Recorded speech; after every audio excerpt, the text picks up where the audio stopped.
¿Cómo recuerdas tu Madrid a finales de los 80? Sin ley. Todo valía. Vámonos a ese primer día en Ática. O sea, el estar en ese circuito no era guay, no era ser David Guetta ni cobrar millones, no. Cobrabas una miseria y eras chungo, porque estabas ahí. ¿Recuerdas el primer día? Sí, claro. Es que el Ática es difícil de olvidar, ¿eh? ¿Cuál ha sido de todas las décadas o épocas que has vivido en la música electrónica en la que has ganado más dinero? Yo recuerdo que al empezar me pagaban el abono transporte para que fuera en autobús o en metro, y no sé si me daban, es que no me acuerdo, muy poquito, 200 pesetas. ¿Por sesión? No, al mes. ¿Tú recuerdas el primer gran cheque? Sí. No quiero que me digas la cantidad, pero... No, te puedo decir el sitio, si quieres. Sí, me apetece. Y la cantidad también te la podría decir, no Pues tengo mira. ningún problema. ¿Qué opinas de los DJs influencers? Es que yo vengo de otro mundo. Tú que tienes contacto con artistas como Bob Sinclair, Tiesto, Steve Angelo, Ferry Corsten, Armin van Buuren, porque has pinchado con ellos. No, y con algunos he tenido amistad, creo que buena. ¿Cuál fue la canción que te cambió a ti la vida? Además, me acuerdo la primera vez que me escribió Guetta, me hizo mucha gracia porque estaba en casa y abrí el ordenador y abrí el email y de repente veo David Guetta. Y digo, esto es un vacile, o me están engañando, alguien me la está intentando colar. DJ Mag Top 100. No me tires de la lengua. No, claro, te tengo que tirar de la lengua. Si yo sé que te gusta también que te haga estas preguntas un poco más polémicas. ¿Tú crees en esa lista? Yo te puedo contar mi experiencia, si quieres. Por favor. A mí me han pedido dinero por estar en esa lista. Yo he estado, ¿eh? Imagínate que tú y yo estamos en un after a las 9 de la mañana. Bueno, a las 9 no. A las 12 del mediodía, que ya está cerrando. Bueno, tú y yo hemos estado en alguno. A las 12 del mediodía, no en un after, pero en un chalet. ¿Qué me contarías que nunca cuentas en una entrevista? ¿Dónde está el after? José Manuel Duro presenta el videopodcast de música dance más influyente de España. Una charla sin filtros, con DJs, artistas y la gente que mueve la industria de la música electrónica. Sin postureo, solo historias reales. ¿Dónde está el after? Hay artistas que triunfan y luego están esos otros que, sin hacer demasiado ruido, terminan formando parte de la historia de la música. Personas que han visto cambiar generaciones enteras, que han sobrevivido a todas las modas y que cuando miran atrás no solo pueden contar su propia historia, sino también la de toda una escena. Nuestro invitado de hoy es una de esas personas. Lleva más de 3 décadas viviendo de la música electrónica desde dentro. Ha recorrido el mundo con una maleta llena de discos, ha hecho bailar a millones de personas, ha actuado en algunos de los festivales más importantes del planeta y ha sido testigo de la evolución de una industria que ha cambiado por completo. Queremos hablar del primer vinilo, de los nervios de aquella primera cabina, de los sueños que sí se cumplieron y de los que se quedaron en el camino, de las noches inolvidables, de los errores, de las decisiones que marcaron una carrera y de todo aquello que nunca suele aparecer en una nota de prensa. Porque si algo hemos aprendido en ¿Dónde está el after? Es que las mejores historias empiezan cuando se apagan los focos y termina el espectáculo. Hoy no voy a entrevistar a Abel Ramos, hoy venimos a escuchar su historia. Bienvenidos al último episodio de la temporada de ¿Dónde está el after? Comenzamos. ¿Qué tal? ¿Cómo estáis? Bienvenidos a un nuevo episodio de ¿Dónde está el after? Episodio ya casi veraniego. Estamos a punto de echar el cierre porque es que ya con estos calores la verdad que no apetece mucho meterse en sitios con el techo bajito, acerrado. Ya apetecen un poquito más las terracitas, el beach club. Pero queríamos cerrar esta temporada de ¿Dónde está el after? Con una persona muy especial para mí, un artista increíble, para mí el mejor DJ de España, de los mejores del mundo, compañero de los 40 Dance, repito, muy amigo mío, y quería que llegase ya este momento aquí al after. Hoy está con nosotros Abel Ramos. Mira que ha sido difícil, ¿eh? Ha sido difícil, ¿verdad? Porque teníamos prevista la grabación. ¿Al principio? Sí, al principio. La semana pasada al final no pudimos grabar porque se puso una de tus enanas malita. Pero bueno, ya estamos aquí. Ya estamos aquí, en el after. En el after. Bienvenido a ¿Dónde está el after? Te voy a hacer las 2 preguntas obligatorias con las que comenzamos siempre todos los programas. ¿Dónde está el mejor after en el que has estado en tu vida? Para mí el mejor after, Ática.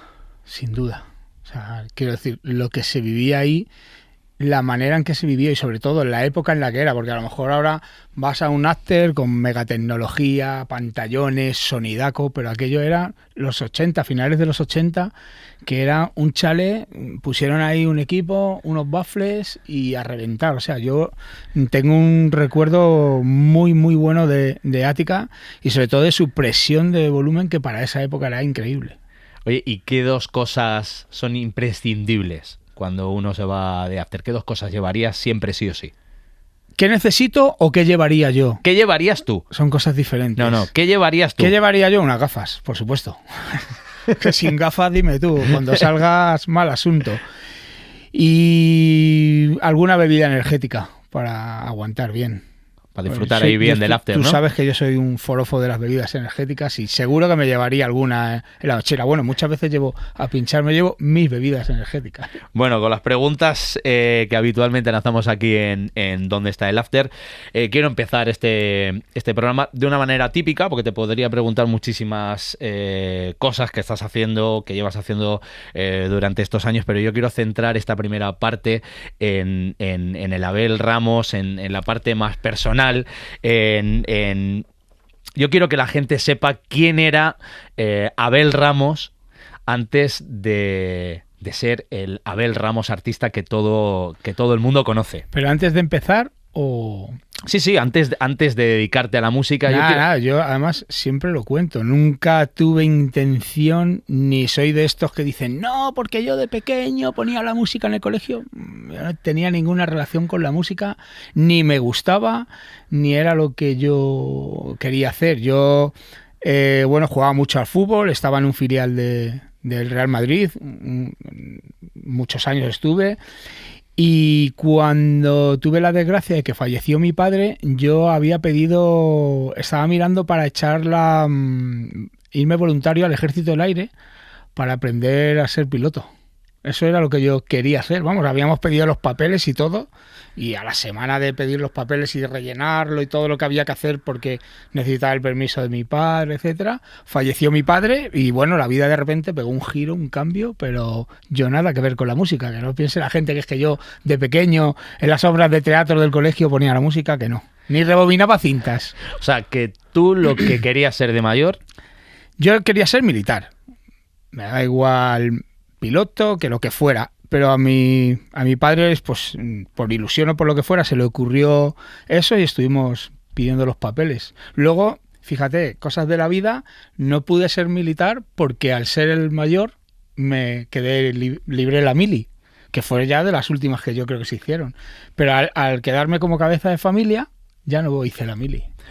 Pero yo creo recordar que tú en alguna ocasión me has contado que también te hubiese gustado ser bombero. Sí, bueno, yo luego después siempre he tenido un poco ese afán, ¿no?, de ayudar a las personas y siempre me gustó mucho. Y yo tenía un amigo que entró, él entró, yo no, y él fue el que me comió la cabeza, vente aquí, entrenas conmigo y haces esto que te va a gustar. Y bueno, pues te vas metiendo, estuve 10 años opositando, aprobé 2 veces, pero sin plaza. O sea, aprobé, pero no llegué a los puntos que... Cuando hacen el corte piden unos puntos y yo no llegué. En una me quedé muy poquito, a décimas de entrar. Y bueno, pues era un poco vocacional, ¿no? Porque yo ya era DJ profesional, yo ya estaba trabajando bien, no tenía necesidad de estar opositando ni nada parecido. Pero era algo vocacional y además me emperré en que quería ser bombero del Ayuntamiento de Madrid, porque yo soy muy de Madrid y no quería, me decían, no, pero échala en Toledo o échala en la comunidad. Y yo decía que no, yo quería Ayuntamiento de Madrid. Pero bueno, creo que fue más vocacional que otra cosa. ¿Eras buen estudiante? No. Ahí yo creo que es donde yo tuve unas buenas físicas, tuve un buen oficio, porque te pedían un oficio en aquella época, y donde pringué un poco fue en el temario, que saqué un 5 pelado, y claro, ahí ya bajó toda la media. Oye, y ese Abel Ramos, que todavía no conocía a nadie, es que a mí estas cosas me gustan muchísimo, ¿sabes? A ver qué me tienes preparado. No, quiero saber qué música escuchabas en casa antes de ser el Abel Ramos artista. No tengo recuerdos de mi juventud de escuchar música. Recuerdo la música que escuchaba pues de la época, ¿no? La que se oía en 40 principales, la que se oía en la radio. Pero no tengo, pues Madonna, tal vez, algún éxito de estos de verano, pero no tengo un recuerdo de decir, no, yo escuchaba esto. Es que te digo, yo creo que además que es que no me gustaba ni la música. O O sea, de verdad. Creo que no tengo recuerdos de decir, qué canción aquella, ¿no? La de las fiestas del pueblo, la que tocaba la orquesta en el pueblo de mi madre. Pero no tengo recuerdos de decir, no, yo escuchaba esto. No, sí recuerdo, cuando ya pasa todo lo que te he contado, de ir a after y a locales con mi madre, porque mi madre en aquella época, bueno, pues porque trabajaba en ese sector, empezamos a salir, me llevaba para que viera un poco. Y sí recuerdo la primera vez que fui a un club, lo que escuché. Pero no quiero que te adelantes a eso, todavía, no. Quiero que me digas, ¿cómo recuerdas tu Madrid a finales de los 80? Uf, sin ley. Todo valía. Y además era todo nuevo, todo experimental, todo era emocionante, ¿no? Porque era la época en la que empezó la música electrónica, nadie conocía la música electrónica, aquí no era algo popular y era como ser muy...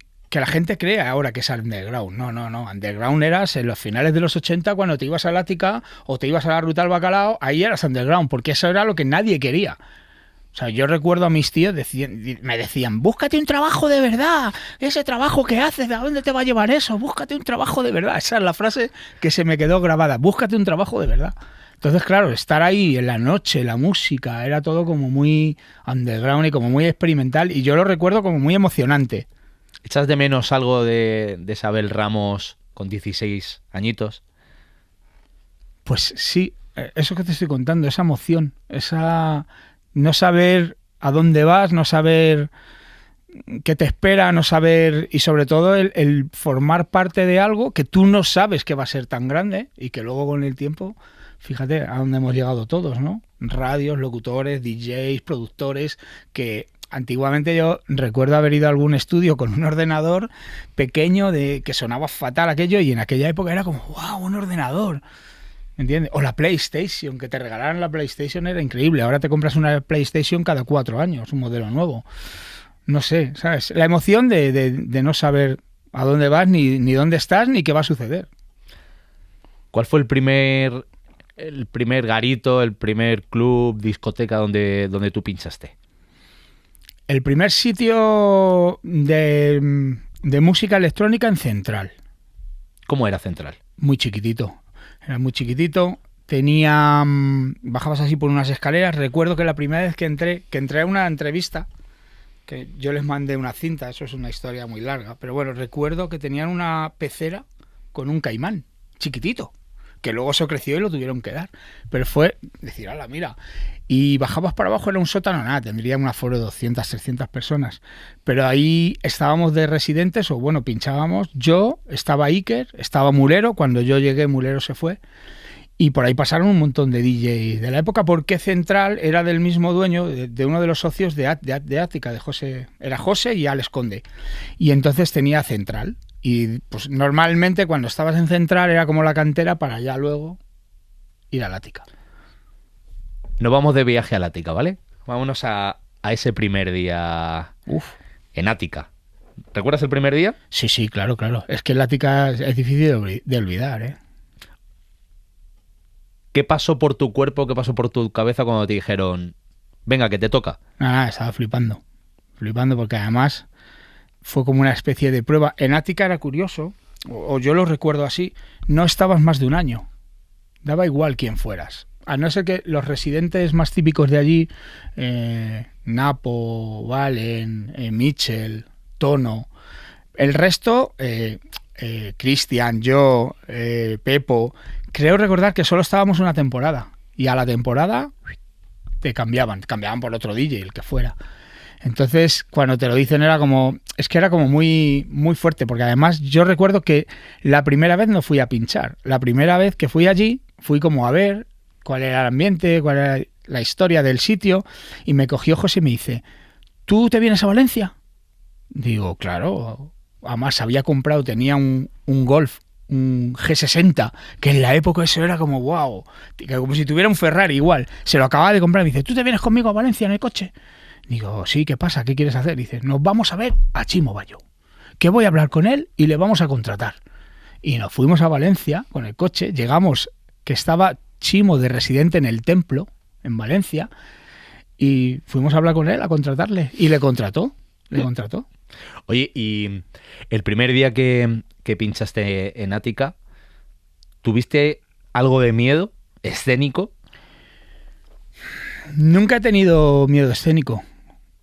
Nunca, amigo, nunca, de verdad, ¿eh? A lo mejor no miedo escénico, sino un poco el cosquilleo, ¿no? De, wow, mira, Tomorrowland, o Ultra, o Sensation, o Ática. Nunca he tenido miedo escénico. Sí he tenido un poco eso de los nervios de tal, pero yo una vez que me pongo ahí, desconecto. Y mucha gente dice, o antiguamente me criticaban que no miraba al público, y no es cierto. Una cosa es que parezca que no lo miro y otra cosa es que no lo mire. Yo lo estoy mirando, lo que pasa es que es lo que te digo, hago así con el chip, entro en mi mundo, en mi bucle y ya está. Ahí busco la conexión, que para mí es mucho más importante que yo esté mirando al público y haciendo así o riéndoles. Para mí es mucho más importante encontrar la conexión musical. Y además eso se sabe, ¿eh? Quiero decir, el que te cuente otra cosa es un mentiroso. Tú sabes cuándo conectas con el público musicalmente o no. Y yo siempre he buscado eso, conexión. Y hay veces que pones un track y dices, hostias, esto no va bien. No estoy en el sitio adecuado, venga, voy a buscar otra. Y tienes que encontrar, y para mí es muy importante eso, la conexión. No sé si estás de acuerdo conmigo que hay discotecas en las que uno se puede equivocar y hay otras en las que equivocarse es un poco más delicado. No sé si recuerdas algún día en Ática que dijiste, hoy no estoy bien. No, es que antiguamente no era tan así. No era tan así. ¿Cómo era? Es que antiguamente eran residencias. Entonces, claro, si ya el primer día que pinchas y la cagas te vas, no. Porque se supone que antes de que te llevaran a Ática o a Central o al Avenue Wall, al Overdrive, al que fuera, ya te habían escuchado. Quiero decir, es como muchas veces pasa ahora, ¿no? Que te llevan a sitios y cuando llegas, a mí ya no me pasa eso, pero me ha pasado. Llegas a un sitio y te dicen, es que la música, ¿para qué me has traído? ¿Para qué me has traído? ¿No te has escuchado lo que hago antes? ¿En serio me has traído a un garito y me vas a decir lo que tengo que poner? ¿O por dónde va el público? No me traigas. Y eso, vamos, hasta hace bien poquito pasaba, pero antiguamente no. Antiguamente se molestaban en escucharte, en pedirte una cinta, y cuando te llevaban a un sitio sabían perfectamente a quién llevaban. Vamos, seguro, 100%. Oye, ¿y recuerdas el primer disco que pinchaste en Ática? No. Recuerdo, además en aquella época, para el que no lo sepa, los clubs compraban la música, no la compraba el DJ. Los vinilos eran propiedad del club. Es más, yo sigo teniendo vinilos con pegatinas de Central y pegatinas de Ática. O sea, venía el típico de Mad Music o de Quality Madrid y venían con un maletón de vinilos, tú los probabas ahí en la discoteca, por la tarde venían, los probabas, 15 vinilos. Y 15 vinilos que tenías que poner en una hojita nombre por nombre y ponerle la pegatina de la discoteca. ¿Había de primera hora, última hora? Sí, claro. Entonces, lo que sí recuerdo es que la música que llevé era música que era propiedad de Central, pero bueno, como era el mismo dueño no pasaba nada. Luego a partir de ahí sí que es verdad que a partir de que entré en Ática empecé a hacer mi colección, por decirlo de alguna manera, mi maleta propia. Y cuando piensas en Ática, ¿cuál es el primer disco que pasa por tu cabeza? Uy, Nicereps. Claramente. Nicereps, sí, Front 242, eso es, para mí era Ática puro y duro. ¿Sabes lo que pasa? Que hay muchísima gente joven que nos está viendo ahora mismo y nos está escuchando y seguramente estén todo el rato diciendo, ¿qué será Ática? Cuéntanos un poco, tú que lo viviste en primera persona ya siendo artista, ¿cómo era ese Madrid, esas discotecas, ese ambiente? ¿Qué había en las discotecas? Pues es lo que te he dicho, mucho underground, aunque parezca que no, aunque ahora lo veamos como, Remember, buah. No, pero es que claro, tu techno de ahora será el Remember de 30 años atrás. Cuando pasen 30 años, lo tuyo será Remember y lo que escuchen tus hijos dirán, buah, mira el Remember este. Pues en aquella época eso era techno, era underground, era novedad. Y además con una diferencia. El techno de ahora o la música de ahora, la música electrónica, el EDM, el techno, el house, lo que quieras, ahora está bien vista. Antes no. Antes eso era de gente chunga. O sea, el estar en ese circuito no era guay, no era ser David Guetta ni cobrar millones, no. Cobrabas una miseria y eras chungo, porque estabas ahí. Y ahora que hablas de que cobrabas una miseria, ¿en qué momento tú dijiste, lo mismo puedo vivir de esto? ¿Sabes qué pasa? Que desde que entré, yo el primer sitio donde pinché fue en los Bajos de Orense, en un sitio que se llamaba Gillo, y el otro era Milo, que era el mismo dueño, uno era por la tarde y el otro por la noche. Desde que entré no he parado. Entonces nunca he tenido la sensación de que no pueda vivir de esto. Podrá haber vivido mejor o peor, pero nunca he parado, nunca he tenido un bajón de estos de que desapareces, no. Hay DJs que sí, que suben y que luego ya no vuelves a saber de ellos. Ese no ha sido mi caso, me he mantenido siempre más o menos estable. Entonces siempre he vivido de ello, lo que pasa que evidentemente no es lo mismo lo que cobro ahora que lo que cobraba al empezar. Yo recuerdo que al empezar me pagaban el abono transporte para que fuera en autobús o en metro, y no sé si me daban, es que no me acuerdo, muy poquito, 200 pesetas. ¿Por sesión? No, al mes. Al mes. Y yo era el niño, el chaval que estaba ahí, limpiaba la cabina, y cuando el DJ quería echar un rato en el servicio o lo que fuera, yo estaba pendiente de que no se acabara el vinilo, no lo ponía. Hasta que un día el DJ no viene, ya pones uno, otro se sale con una chat y ya pones dos, pero no, me pagaban poquísimo. Era bueno transporte y un poco, no sé. ¿Cuál ha sido, tú que llevas tantísimas décadas dedicado a esto de la música electrónica, a pinchar, a hacer música, cuál ha sido de todas las décadas o épocas que has vivido en la música electrónica en la que has ganado más dinero? Yo creo que en la que más ha habido dos. La época en la que, porque yo era propietario junto con Ricky y tal, de Overdrive, Abyss New Wall, Ikea, que era sesión de domingo, teníamos alquiladas las sesiones eran nuestras. Ahí era dinero, pero porque eran 3 sesiones facturando dinero a la vez. Entonces, claro, era mucho dinero, pero no era por... A ver, sí era por ser DJ, porque yo era el DJ residente de las 3 y yo fui el que le di personalidad a esas marcas. Y se ganaba mucho dinero ahí. Y además era la época en la que el dinero fluía en muchos colores, como digo yo, ¿no? Ahora ya sabes que todo es legal y todo, pero antiguamente todo valía. Entonces era exagerado. Y otra época que recuerdo así muy fuerte fue cuando empecé a trabajar internacionalmente, que empecé a trabajar con Aswell, con Morillo, los remises a Guetta. Ahí también recuerdo, pero más que por cobrar mucho o poco, porque había mucha cantidad. ¿Cómo evoluciona artísticamente un DJ para ir enganchando una década con otra sin perder su esencia? Eso es lo complicado, yo creo, porque realmente sí pierdes algo de tu esencia. Evidentemente, si tú te escuchas una sesión mía de Ática o de Central o de Overdrive, no tiene nada que ver con la época que yo estaba haciendo remises Guetta, evidentemente. Algo de esencia se pierde, pero yo creo que lo primordial es siempre que tú estés a gusto con lo que estás haciendo. Quiero decir, si yo hoy estoy haciendo techno y porque de repente se pone de moda el house, cambio al house, yo creo que ahí ya estás perdido. Esa es mi opinión.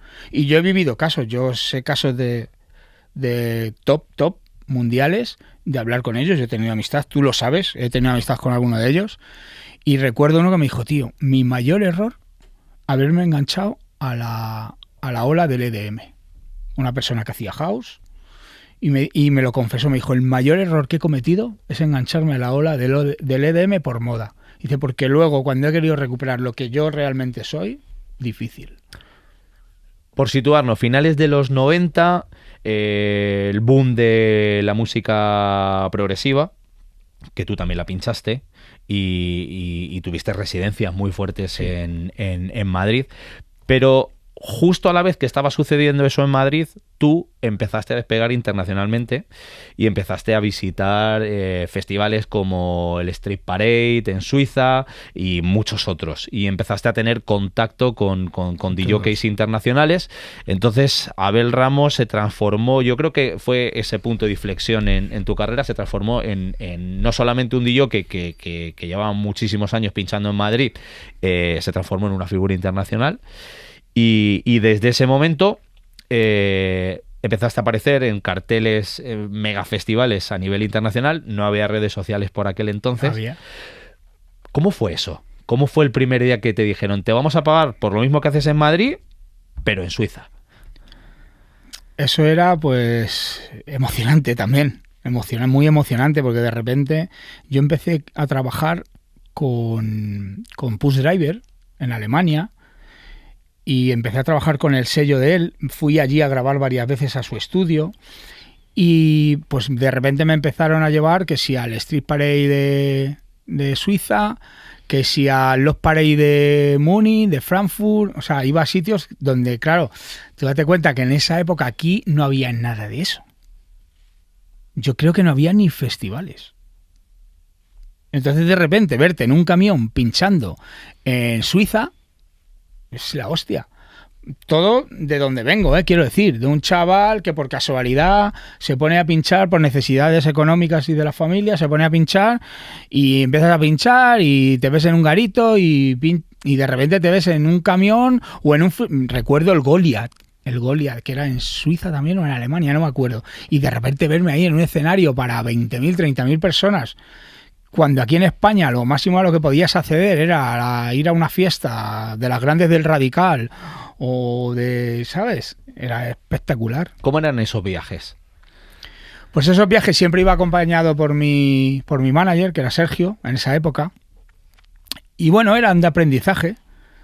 Yo hice los estudios justos, la EGB y poco más. En aquella época no te enseñaban ni te obligaban a aprender idiomas.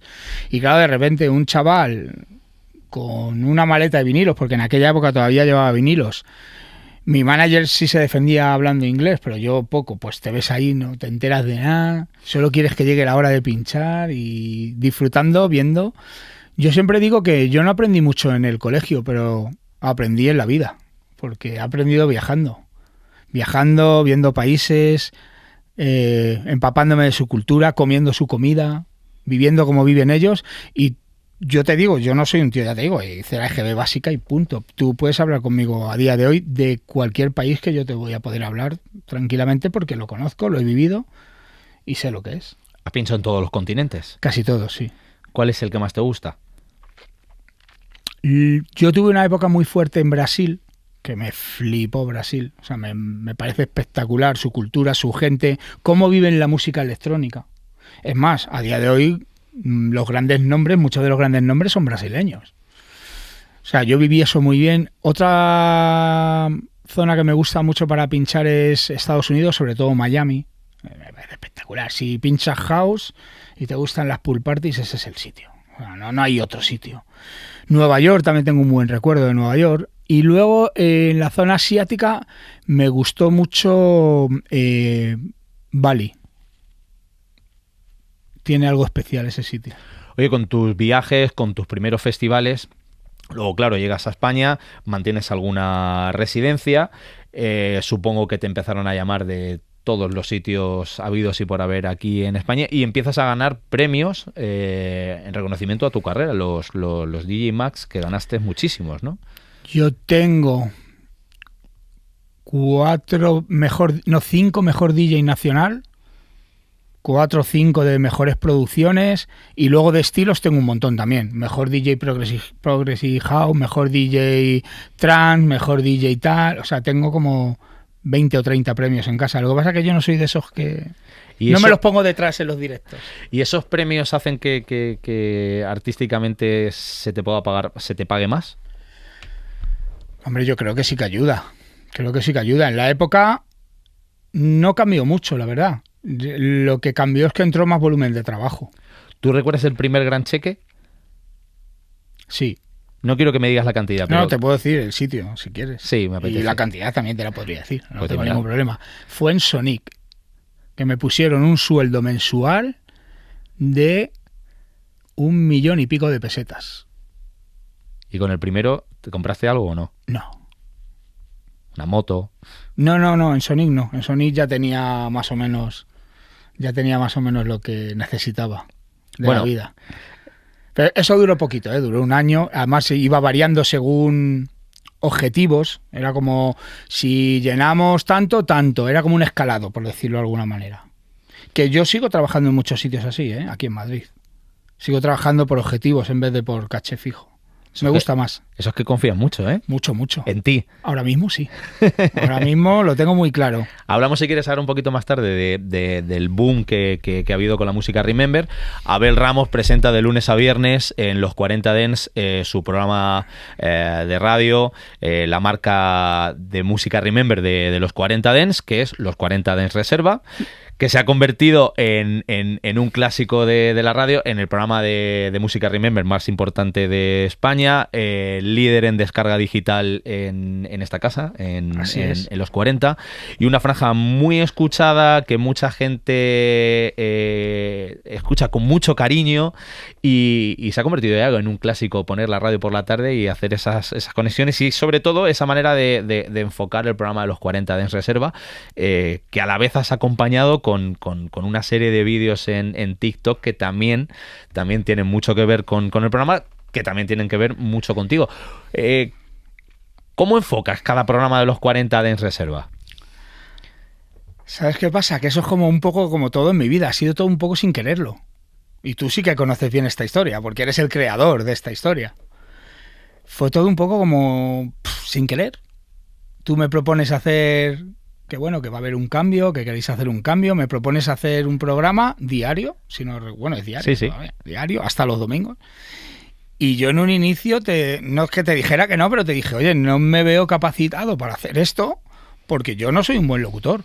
Yo soy un buen DJ, pero yo no soy un buen locutor.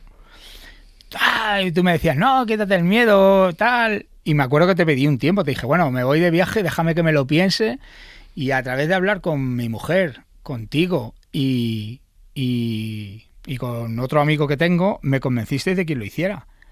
Y de repente me encontré con un monstruo, porque es así, y recuerdo que tú cada vez me llamabas, porque yo al principio no me creía mucho en ello, te voy a ser sincero. Yo me ponía ahí, lo hacía, es que cuando sabes que haces algo mal, es muy complicado intentar hacerlo bien. Bueno, pero al final tienes que tener en cuenta que el programa es muy musical. Y musicalmente Claro, hablando... ahí estuvo el truco, por decirlo de alguna manera. Yo empecé a hacer el programa muy hablado y había días que por vergüenza o por pereza o por lo que fuera no me apetecía y lo hacía más musical. Y fui viendo que cuanto más musical era, más descargado era. Y entonces eso ha ido hasta en la máxima expresión. Hay días que no hablo, pero no hablo porque prefiero que hable la música. Porque yo no sé de locutar, pero yo en música nos podemos aburrir hablando de música tú y yo aquí. Sí, podemos hablar mucho de música, pero hoy a mí me gustaría centrar todo pues eso, en tu figura, porque de música has hablado ya en otros podcasts, de música habla diario en la radio. Entonces, de no gustarte hacer el formato de radio de los 40 Dance Reserva a que vaya creciendo y se convierta en uno de los grandes éxitos de los 40 Dance, a tener un estudio de radio en tu casa. En mi casa, sí. Y hacer vídeos por TikTok que prácticamente la gran mayoría de ellos, te diría que un 90% de todos los vídeos que has hecho de TikTok, todos se han viralizado y se siguen viralizando. No, todo funciona muy bien. Tengo un buen rendimiento en general en los vídeos que hago. Tengo muy cogido... Yo en la pandemia, como todo el mundo, ¿no? Pues no nos quedó otra que hacer vídeos en casa, hacer directos, y empecé a estudiar un poco el por qué unos funcionaban y por qué otros no. No los míos, sino los de todo el mundo. Y yo miraba números y recuerdo que vi ahí como un pequeño hueco, ¿no? Porque lo que yo hago sí es verdad que se hacía en otros estilos musicales. Quiero decir, con reggaetón, con otros estilos musicales, pero con música electrónica y sobre todo con Remember no lo estaba haciendo nadie. Y me acuerdo que hablé con un amigo Y le dije, oye, mira, quiero hacer esto. Ah, sí, pues con música electrónica es muy buena idea. Alguien que sabía de esto. Y dije, bueno, voy a hacer una prueba. Y me acuerdo que eran las 3 de la mañana en mi casa. No podía dormir, dándole vueltas al coco. Digo, venga, voy a grabar un vídeo. Pero de malamente, o sea, el móvil ahí, con el ordenador, fíjate, no tenía ni los platos montados el ordenador. Digo, voy a grabar un vídeo a ver qué pasa. Y cogí un tema al azar. Hice así, el primero que salió. Y era el Wilfy, me parece que era. Un tema mítico de los 90. Y lo grabo, lo subo a las 3 de la mañana, según lo termino, y me voy a dormir. Ya tranquilo, me voy a dormir. Ya. Bueno, voy a hacer la prueba y tal. Y yo me levanté pensando que eso iba a ser el mayor churro de mi historia. Y me levanto, abro TikTok, que era TikTok, la primera prueba que hice, y veo 15.000 me gustas y 60.000 plays. Y algo así, digo, ¿qué ha pasado aquí? ¿Qué ha pasado? En nada, en horas. Y llamo a mi colega corriendo y digo, oye, tío, ¿qué me ha pasado esto? Y dice, no, olvídate, se ha hecho viral. Se ha hecho viral. Digo, pero si es una caca, si está mal grabado, si lo he hecho de cualquier manera. Olvídate, se ha hecho viral. Vamos a hablar de otras cosas. Vamos a seguir con TikTok. ¿Qué opinas de los DJs influencers? ¿De los que son influencers y luego se hacen DJs? Sí. Es que yo vengo de otro mundo. A mí me gusta mucho respetar a la gente, ¿eh? No, quiero decir, cada uno que se busque el plato de comida donde quiera y como quiera. Y además, ahí el que decide es el público. Tú y yo podemos decir que eso es una soberana caca, pero el que decide es el público. Y si el público lo compra, ¿por qué no? Quiero decir, yo tengo una opinión personal mía, ¿eh? Quiero que me la des. Ya, pero no, porque no vale para nada, porque el que decide es el público. O sea, yo te puedo decir que a lo mejor se están metiendo donde no deben, pero ¿por qué? Vamos a ponerlo al revés. ¿Por qué no me puedo meter yo a influencer? Tú imagínate que mañana saco un formato en Instagram que empiezo a aconsejarle a la gente la colonia que se tiene que echar, las camisetas que tiene que llevar o qué zapatillas se tienen que poner. Yo como DJ y me hago influencer, porque yo no puedo. O sea, ¿por qué yo puedo y ellos no? Cada uno que se busque el alimento donde pueda. Oye, y... Otra cosa, si ya me preguntas profesionalmente, o sea, técnicamente y tal, ahí ya sí podemos debatir eternamente. Seguramente que el 90% de los DJs que son, o los influencers que son DJs, no tienen ni pajolera idea de esto. Pero yo es que si les compra al público, tío... Tú que tienes contacto con artistas como Bob Sinclair, Tiesto, Steve Angelo, Ferry Corsten, Armin van Buuren, porque has pinchado con ellos. No, y con algunos he tenido amistad, creo que buena. ¿Es muy común que estos artistas tengan ghost producers? Sí. Pero bueno, eso a lo mejor hace 15 años te habría dicho, no. Eso ya lo sabe todo el mundo. Claro que sí. Es que es imposible que un tío que está rodando por el mundo 4 o 5 fechas a la semana se meta al estudio. Es que es imposible. Es que no da. Si yo, que no estoy... Ahora, bueno, estoy funcionando, pero no al nivel, por ejemplo, de cuando hacía los remises de Guetta y tal, que viajaba todos los fines de semana, aunque bueno, ahora estoy viajando bastante, y me es imposible a veces meterme al estudio y hacer la radio. La radio, que es poner la voz y mezclar la música. Y me es imposible. Muchos días tengo que llamar a Arturo y decirle, Arturo, cúbreme, que hoy estoy jodido, estoy de viaje en no sé dónde, estoy en un avión, no me da tiempo. Imagínate eso multiplicado por 10. ¿Cómo no van a tener ghost producers? Claro que los tienen, claro que sí. ¿Por qué antes estaba tan mal visto y ahora es una cosa como que, bueno, parece más laxa, ¿no? Bueno, pues igual que antes estaba muy mal visto el sync y ahora no. Es que vamos, ni existía el sync. Antes sí, yo creo que si en los 90, al principio de los 90, hubiera existido algo parecido al sync, habrían quemado las cabinas, el público, seguro. Y ahora, sin embargo... es algo que está admitido. Pues lo mismo con el ghost producer. Hace muchos años daba vergüenza decir que el producto te lo hacía otra persona y ahora no. Ahora es más popular. Hemos hablado de festivales, de artistas que están girando con tour mundiales a lo bestia por todo el mundo. Tú también lo has hecho, tuviste una época en la que estabas girando, ahora con otros proyectos de los que no sé si podemos hablar o no. Bueno, de momento no... A ver, lo sabe mucha gente, bueno, pero no lo he hecho público. De momento no lo has hecho público. Bueno, Abel Ramos está viajando... Pero sí, estoy girando por todo el planeta Tierra. Con un proyecto que pocos conocemos. Y además en sitios que me flipan, porque es algo tan diferente a lo que yo conozco que me alucina. Bueno, ¿cómo ves tú la situación actual de los festivales en España y los que vas visitando por el mundo? A ver, lo que estoy visitando, que sobre todo estoy yendo por Centro Europa, la leche. Mira, hace poco estuve en un festival en Inglaterra, que era en el condado de Nottingham, famoso, en un castillo, pues las tierras del castillo, que era inmenso, o sea, no sé cuántos kilómetros tendría ese castillo de tierras. Dentro del castillo han hecho un festival con 7, 8 escenarios, con artistas top, y estaba petado. Y me moló mucho porque lo tenían como tematizado. No era el típico festival rollo Tomorrowland, escenario que te cagas, con caretas, no. Estaba más enfocado adentro de lo que era el bosque, tematizar el bosque para que el bosque formara parte del escenario. Pero no un escenario ahí, pum. No, todo el bosque tenía algo. Recuerdo que había un helicóptero que le habían hecho como si fuera una avispa gigante. Había motores de avión vaciados y tirados en el suelo para que te sentaras. No sé, estaba todo como muy tematizado, pero involucrando mucho al bosque. No estaba tan centrado en un escenario. Y me quedé alucinado porque de repente, claro, tú estás acostumbrado a lo típico, ¿no? Tomorrowland, Sensation, Ultra, los típicos.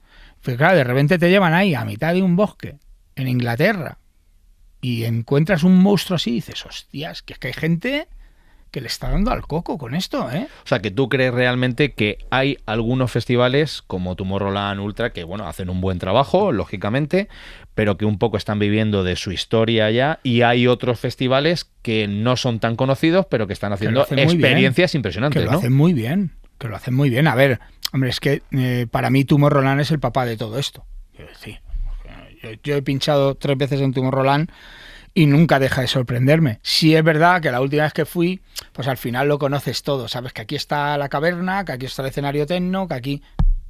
¿Vale?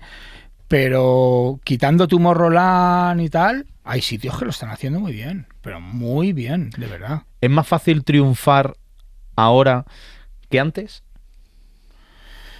Es diferente, es diferente. Ahora, gracias a Dios y por suerte para los chavales que están, si eres muy listo y eres muy bueno haciéndote viral en las redes sociales, tienes mucho ganado. No necesitas ni producir ni nada. Es más, incluso para chavales que producen, de repente ponen su tema y le da al algoritmo por ponerlo y se hace viral y los niños sacan un baile, bueno, ya estás pinchando por todo el mundo. Antes eso no pasaba. Pero tú, ¿qué le dirías a un chaval con 20 años que se quiere dedicar a la música? Ahora. Claro, es que eso es lo que te iba a decir. Yo antes le habría dicho que produjera, que estudiara música, producción digital, que aprendiera inglés, o sea, cosas súper necesarias antiguamente. Ahora mismo, que estudie marketing digital, que estudie redes sociales, que estudie todo eso, aparte de... A ver, hay que pinchar bien, ¿no? Supongo que todos los chavales que están ahora reventándolo es porque lo hacen bien. O por lo que te he dicho antes, porque le gustan al público. Es que no hay más.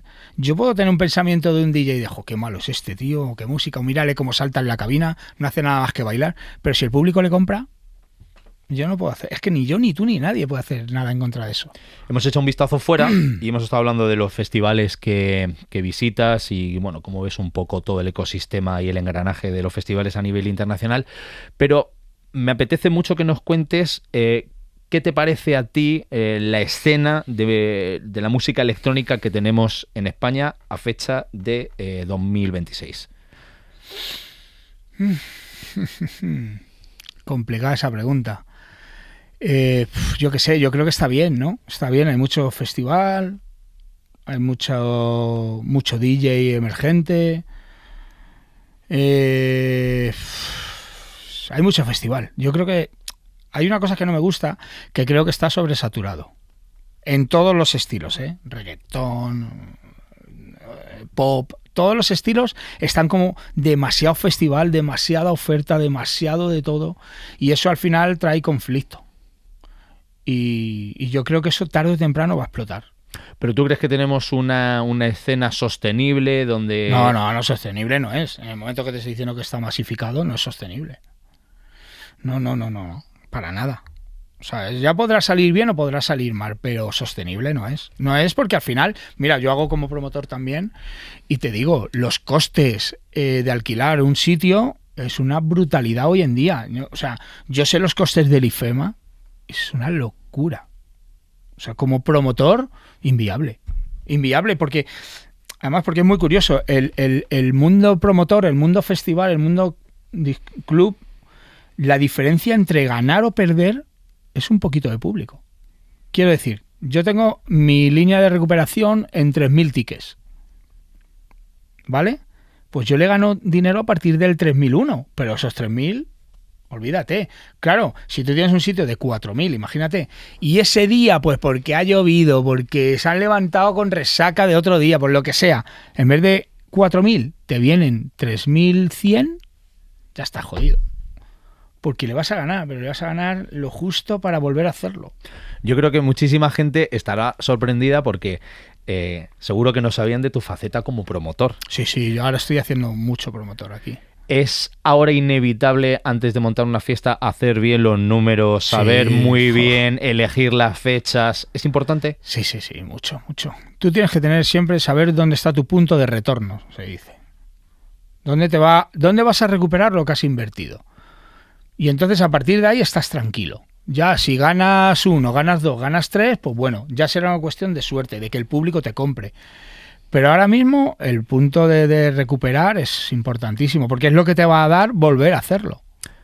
Pero una pregunta, como empresario y también como artista, ¿qué es el éxito para ti? Es que son dos cosas diferentes. Como artista es una cosa y como promotor es otra totalmente diferente. Para mí el éxito, por ejemplo, yo lo estoy viviendo ahora, es cuando sales. Hay muchas maneras de salir con una fiesta, ¿no? Pero cuando sales y de repente en una semana, en un festival de 5.000, imagínate, llevas vendidas 1.800, eso es éxito. Porque más o menos sabes que la tendencia es hasta arriba, no va a parar. No, de repente si vienes con una tendencia muy buena, a ver, tiene que pasar algo muy grave para que se pare esa tendencia, pero cuando vienes con una tendencia muy buena, eso se va a mantener. Y a día de hoy, cuando tú sales, ya sabes cómo va a ir. Yo, por ejemplo, ya sé cómo va a ir el próximo solo. Lo tengo claro ya. ¿Cuándo es? Es el 12 de septiembre en el hipódromo. Y yo ya sé cómo va a ir. Y llevamos nada en la calle. Es más, a la semana ya sabíamos cómo iba a ir. Porque en el anterior nos pasó. Quiero decir, salimos y fue como, hostias, joder. Y eso no paró, quiero decir. Eso hasta arriba, siempre. Bueno, vamos a hablar de canciones. ¿Te parece? Vale. Vamos a hablar de canciones, que estamos aquí en modo muy empresario. A la gente yo creo que eso a lo mejor le puede dar un poco lo mismo, pero no las canciones que pincha Abel Ramos en la radio, las canciones que pinchas en tus sesiones. Yo quiero saber, y me imagino que la gente también, ¿cuál fue la canción que te cambió a ti la vida? Rotterdam City of Love. ¿Por qué? Porque fue cuando me empezaron a pinchar todos los internacionales. Sin duda, ¿eh? Eso y el remix a Fatboy Slim. ¿Y la canción que te catapultó como fue esa? Esa. Rotterdam City of Love. La remezcló Aswell, que no hizo nada. Cambió 4 bombos y ya está. Pero eso y el remix a Fatboy Slim que fue al mismo tiempo, además es muy curioso porque el remix no era un remix. Era un mashup, pero a mí no me gusta hacer los mashup como lo hace la gente, de cojo una canción, pongo otra encima, la voz de otra canción y tiro millas. No. Yo hacía remixes. Entonces yo estaba sentado con Raúl Cremona, que era mi productor en aquella época, y digo, mira, tío, me apetece mucho pinchar este tema de Fatboy Slim, pero no me gusta cómo está. Quiero darle una vuelta para pinchar. Y lo hicimos, pero sin ninguna pretensión. Y de repente, no sé cómo, no me preguntes cómo, yo ya había sacado, creo, el Rotterdam y se lo envié a Aswell, ¿vale? Y en un Miami, Aswell lo pinchó y Morillo se lo pidió, ¿vale? Eric Morillo escucha oye, ¿esto qué es? Pues esto es de un chico de España que me lo ha mandado, toma, se lo pasa. Y Morillo lo pincha en el After, en el Space, que hay vídeo de eso. Y eso explota, se hace viral. aunque en esa época no se llevaba podía eso, ser viral. se hace viral. Lo suben a YouTube y eso explota. Y de repente me empiezan a llamar. Me lo pide Guetta, me lo pide Angelo, me lo pide todo el mundo. Y empiezan a pincharlo a saco. Y seguido, como al mes y pico así, nos escribe el manager de Fatboy Slim. Que oye, mira esto que hemos escuchado, que está viral, que tal, que queremos sacarlo. Y bueno, pues estuvimos hablando. Y después de muchas negociaciones, porque había un problema con el sello discográfico, no sé cuál era, salió y funcionó. ¿Cómo se gestiona el que David Guetta escriba a tu oficina, a tu manager o te escriba a ti mismo? Bueno, en este caso me escribió a mí mismo. ¿Cómo se gestiona que Axwell pinche un disco tuyo? ¿Cómo se gestiona mentalmente que Erick Morillo pida discos tuyos, amiguetes suyos, para luego pincharlos en sitios con una repercusión tremenda como el Space de Miami? Eso a la cabeza, ¿cómo le sienta? En aquella época, imagínate, que yo venía de la ruta al bacalao. Claro. Y de repente me veo en una movida en la que me veo hablando con Axwell, bastante amistad con él. Me veo hablando con Morillo, con su teléfono, hablando con él. Me veo hablando con Guetta, con su teléfono, teniendo relación con él. O sea, era como, wow, ¿qué ha pasado aquí? Además, me acuerdo la primera vez que me escribió Guetta, me hizo mucha gracia porque estaba en casa y abrí el ordenador y abrí el email y de repente veo David Guetta. Y digo, esto es un vacileo, me están engañando, alguien me la está intentando colar. Yo tenía unos amigos muy bromistas, digo, ya me la están intentando hacer, seguro que son ellos. Total, que entro y veo que, hola, mira, soy David Guetta, tal, no sé qué, que me gusta mucho tu trabajo y quería que me hicieras un remix. Y estuve como, no te voy a engañar, pero una semana y pico hasta contestarle porque no me lo creía. Tuvo que venir una amiga que sabía bastante inglés y decir, no, es de verdad, es una dirección de verdad y es de verdad y está... que sí. Oye, y una pregunta que te quiero hacer, porque tú llevas más años pinchando que David Guetta. Más yo años... creo que andará por ahí, ¿eh? Sí, más o menos yo creo que sois de... Eres un poco más mayor que yo. Sí. Axwell, ¿cómo sienta que tú fueses estrella a nivel internacional antes que ellos? Porque fue así.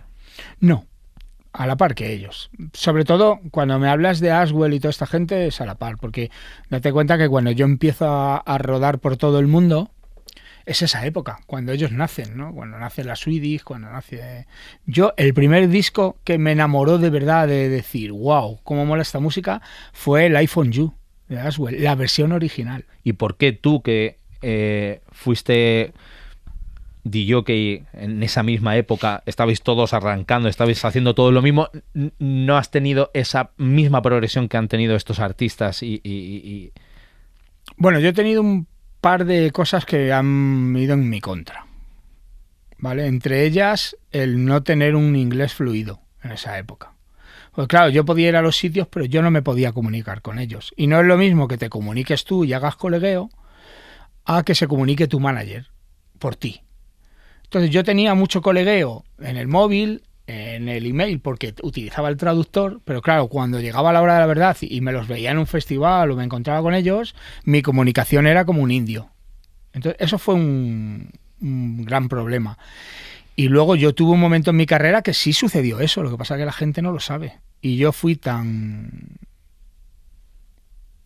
es que no sé cómo decírtelo, tan capullo de echarlo para atrás. A mí me ofrece Spinning Record en esa época hacer un sello con ellos, que se llama We Love Music, me parece que era, o algo así.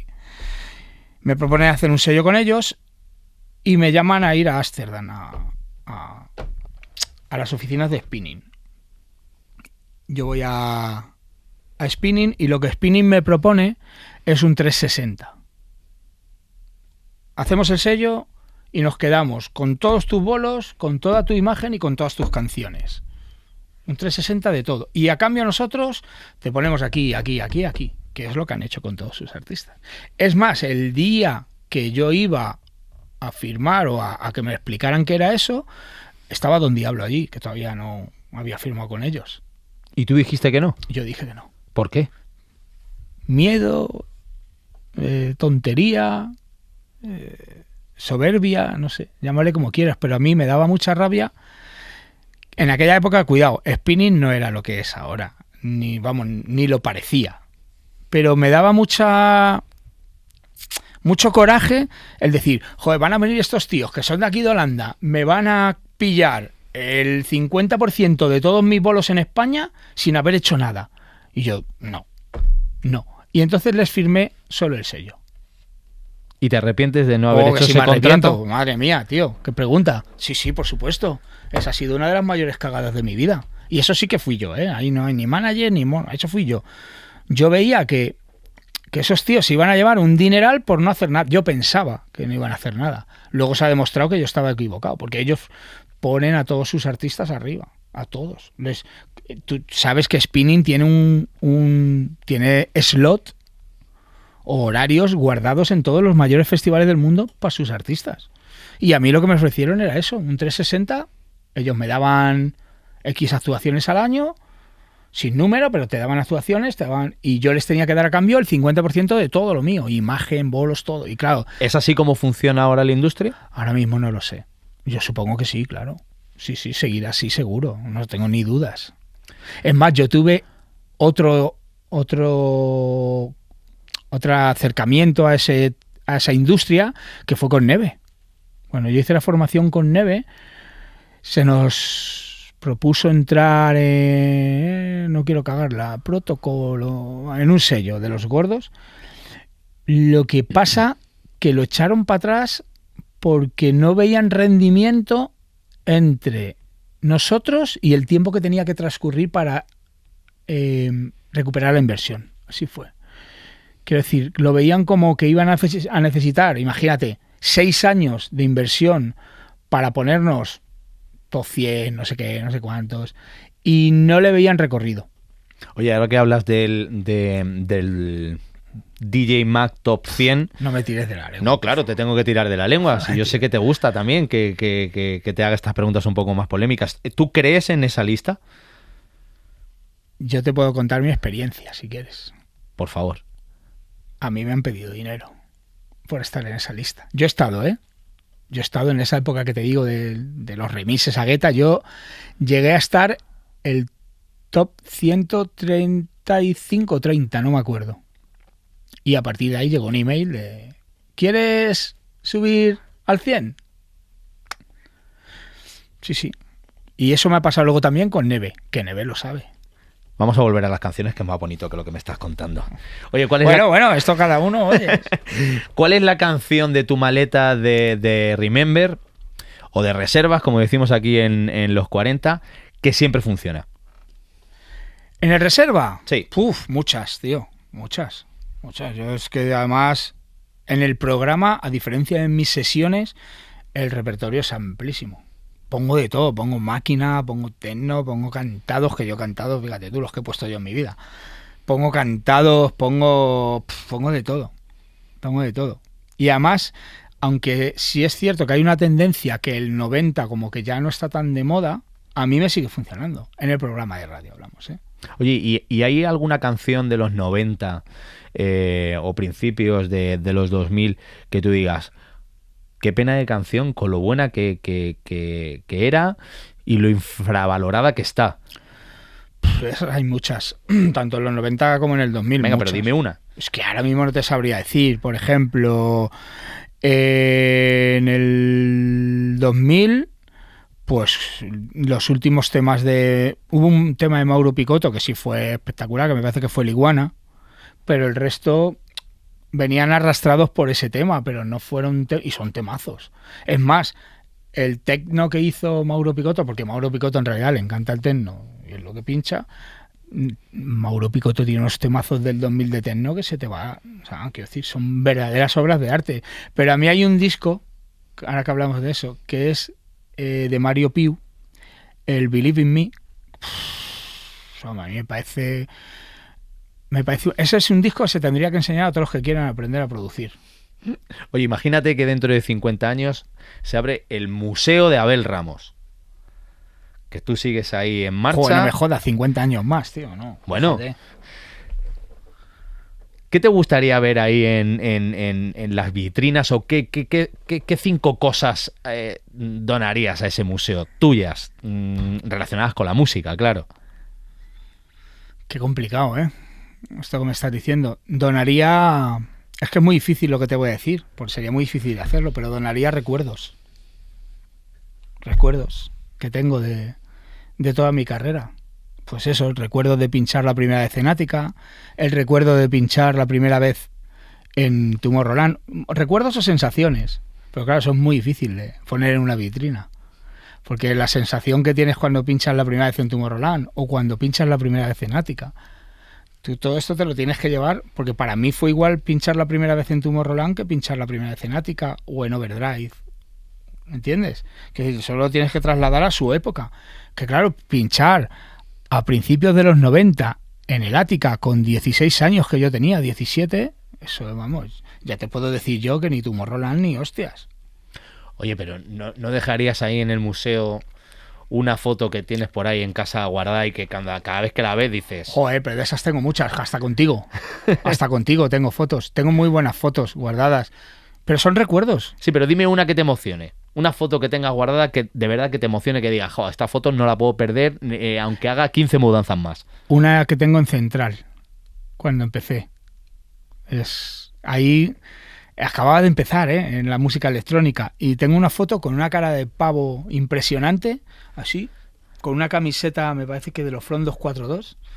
La pared llena de vinilos y la cabina de Central, tío. Esa foto la tengo súper guardada. Oye, ahora que has hablado de los Front 242, ¿cuál ha sido los artistas que has visto tú en directo en un concierto? Pueden ser de música electrónica o no. ¿Qué más te han impresionado que has dicho tú? ¡Ay, va! Vaya bichos. En directo, Nicelep. Espectacular. Pero porque me gusta mucho, José. Y como DJ, Calcos. Bueno, Calcos es algo espectacular. Ya no por cómo pinche, que pincha muy bien, que técnicamente es muy bueno. Es lo que él transmite y el aura que él tiene. ¿Eso se tiene o no se tiene? Tú puedes pegar muchos brincos en la cabina, que como no lo tengas, no lo tengas. Y Calcos lo tiene. Por eso lleva 20.000 años pinchando y sigue igual de fuerte. Bueno, esto no va a estar en el museo, lo que te voy a preguntar ahora, pero sí quiero saber. Ya nos has contado cuáles son los mejores bolos que has tenido, Tomorrowland, Ultra, cualquier sesión de Ática en los 90, más sesiones que vendrán que con tu fiesta, con Solo. Pero sí me gustaría saber si tienes ahí en un ladito Cagonchos de tu memoria... No. Quiero saber cuál ha sido el peor bolo de tu vida, pero este que diga, joder, qué mal fue... qué mal lo pasé, qué poco me gustó, que pueden ser por muchos motivos, o sea, no solamente falta de público. A ver, bolos que lo pasan mal hay muchos, a día de hoy también, quiero decir, siempre, y todos los DJs lo tienen, y el que te diga lo contrario es un mentiroso. Hay veces que no conectas con el público, o que no hay público, o que lo que sea. Sí tengo 2 o 3 malos momentos guardados, que no fueron tanto por malas sesiones o mala música, pero tengo 2 o 3 malos recuerdos importantes. Cuéntame uno. Uno que nunca entendí además, porque me parecía muy injusto, fue en Overdrive, en la época actual. Que yo había preparado mi playlist, mi maleta de vinilos, y había metido el Firewire, que es un tema del 2001, que se parece al V-Track, vamos, lleva el mismo sonido y la misma secuencia que el V-Track, que era de 1994. ¿Qué pasa? Yo lo saco, como yo llevo carátulas casi todas negras, yo saco el vinilo y lo pongo, ¡pum! Y ni leo, ni miro, ni nada. Y yo cojo y escucho la secuencia del pam, pam, pam, pam, y digo, ya está, este es el V-Track. Y lo suelto. Y cuando hice Firewire digo, madre mía, trágame tierra. Pero como ya estaba puesto, pues yo lo dejé. Lo intenté cambiar rápido y seguir la sesión. Yo pensé que solo me había dado cuenta yo, por decirlo de alguna manera, ¿no? Pero estaban los talibanes, que siempre los hay, y me dieron a diestro y siniestro, ya entraron a lo personal, o sea, muy heavy. Oye, ¿qué opinas me flipaba porque era una equivocación en muchos años. Es decir, yo he estado mucho tiempo en Overdrive y era como, hostia, una equivocación, tío. No lo perdonan, son así los haters. ¿Qué opinas tú del hate que ahora se puede dar en redes sociales? A mí no me gusta lo que hay ahora. Bueno, antes también era heavy, ¿eh? Pero a mí lo que hay ahora no me gusta, porque creo que incluso algunos entran a lo personal y eso no mola. Tú a mí me puedes decir todo lo malo que yo te parezco, mi música, lo que tú quieras. Pero cuando ya entran a lo personal y se ve en las redes sociales, por desgracia, se ve mucho ataque a lo personal. Y yo creo que es injusto, ¿eh? Porque un artista tú le puedes atacar por artista. Pero en lo personal yo creo que no te debes de meter. Y sobre todo no lo debes de inventar, porque hay algunos que se hacen unas inventadas ahí. ¿Alguna vez leyendo las redes sociales y toda esa gente que al final no tiene ni idea de lo que está hablando, ahora opinar es demasiado fácil, alguna vez has dicho, tío, es que me dan ganas de dejarlo donde está? ¿Qué No. dices, tío? Le voy a dar ese gusto. No, para nada, tú me conoces. Yo soy un tío con la piel dura. O sea, a base de los años, todos los DJs, todos, aunque te creas que no, todos tienen su gente crítica. Todos. A mí lo que no me gusta es lo que te he dicho, cuando van a lo personal. Porque muchas veces inventan. Yo, esto es una anécdota que nunca he contado. Además, yo estaba un día en Sonic, estaba Mitchell Lab, yo, creo que estaba Sergio Cardoso y alguien más. Estaba Tony, me parece, el encargado de Sonic. Y estaba un tío hablando y diciendo, es que yo me pongo con Abel Ramos una sí y otra también. Y yo mismo diciéndole, ¿ah, sí? ¿Tú te pones con Abel Ramos? Sí, eso es. No veas cómo se pone. ¿Ah, sí? ¿Se pone en serio? Sí. O sea, tú fíjate a qué grado de... O sea, él estaba hablando conmigo que se ponía conmigo. Hasta que ya alguien le debió decir... Se dio cuenta, no, tío, no, es una broma, jajajaja, no. Es a ese grado, tío, de absurdidad que tiene esto. Pero bueno. Yo te voy a ir diciendo frases, y tú me vas respondiendo, ¿vale? Venga. Un poco Lo que me salga. dinámica, sí. Lo primero que Venga. se te pase por la cabeza es lo que quiero que me respondas, ¿vale? Venga. Los DJs de antes eran mejores. Sí. ¿Vinilo siempre será mejor que digital? No. ¿Las redes sociales han empeorado la profesión? Dejémoslo en intermedio. Han ayudado, pero también han empeorado, sí. ¿Tomorrowland está sobrevalorado? No. Es un espectáculo. ¿Los festivales se parecen demasiado unos con otros? Sí, ¿Tú crees que la IA va a cambiar la música electrónica? por supuesto. Ya la está cambiando. ¿Tú crees que ya no existen los after hours de verdad como antes? Yo creo que lo sigue habiendo, ¿eh? Yo estaba hace poco en Alemania en un sitio que me quedé flipado. Sí, los hay, por ahí. No sé aquí en España. Bueno, estamos llegando al final de este episodio último de la temporada de ¿Dónde está el After? Tenemos aquí con nosotros a Abel Ramos, que nos podemos tirar hablando ¡Wow! horas y horas. Horas y horas. Si te das cuenta, no hemos hablado de nada de lo que está pasando en Ibiza, no hemos hablado de ninguna noticia de actualidad, estamos hablando un poco bueno, pues como si nos sentamos tú y yo en un after. Pero tengo aquí apuntada una pregunta que ha sido un oyente que me ha dicho esta mañana. Dice, me gustaría que le preguntaras a Abel Ramos esto. Y la pregunta es la siguiente. Imagínate que tú y yo estamos en un after a las 9 de la mañana. Bueno, a las 9 no.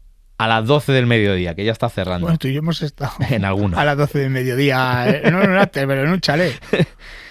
¿Qué me contarías que nunca cuentas en una entrevista? Bueno, yo a ti creo que te lo he contado casi todo. Tú sabes muchas cosas. ¿Qué te contaría? No lo sé, tío.